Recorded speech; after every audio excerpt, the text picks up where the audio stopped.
I've just issued a declaration of emergency, which will help speed up state assistance to parishes in need of supplemental assistance for their efforts.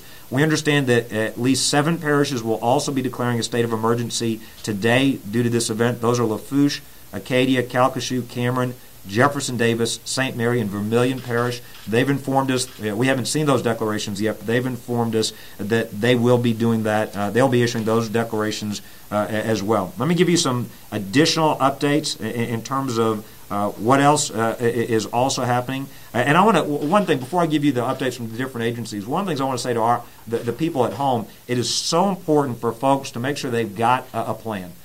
Just like we do every storm season, let's hope for the best, prepare for the worst. Go to getagameplan.org. It's important that everybody stockpile. Go ahead now and get the supplies you need. If you haven't already done so, make sure you've got the bottled water, the batteries. If you need to refill your medications, plan on an evacuation route. Chances are the vast majority of our people will not have to use this plan this weekend, but it's better to be prepared.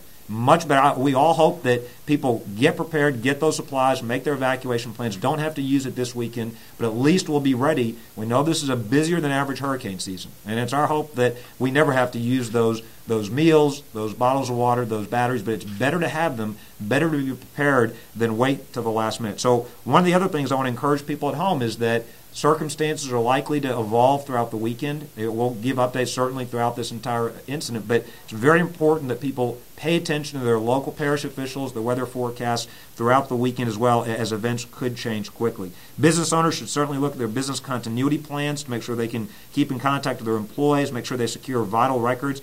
It's important to be prepared now. Even if this storm doesn't grow in intensity, even if it doesn't end up hitting our coast, it is important that we get ready. Now, let me talk a little bit about some of the impacts when it comes to the oil spill as well. Certainly, we're taking the oil spill and oil response measures into account as we implement our hurricane response plans. We continue to work with the federal government and BP on their plans. We've adjusted our emergency planning to take into account the complicating factors caused by the oil spill. And so, for example, the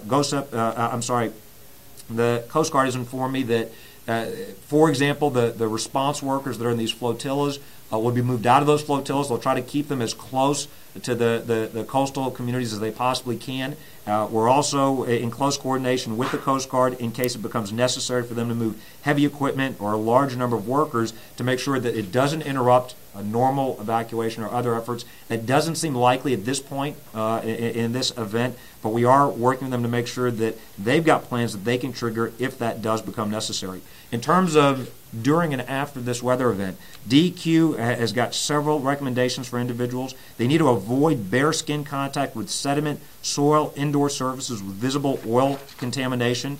They need if they notice petroleum odors or if they see visible indoor oil contamination, their homes need to be tested before they re-enter those homes. They shouldn't reoccupy homes until potential health hazards such as structural damage have certainly been assessed and remediated where necessary. I would encourage people, and the Department of Environmental Quality will be working with local parish officials if it becomes necessary. If oil does get thrown by the storm farther inland, if there is a possibility of contamination in communities that haven't seen oil before, DEQ will be working directly with local parish officials to clear those areas as quickly and as safely as it is possible to indicate whether it's safe for people to come in or if it's not, to notify the Coast Guard and BP to deploy teams to clean those areas up.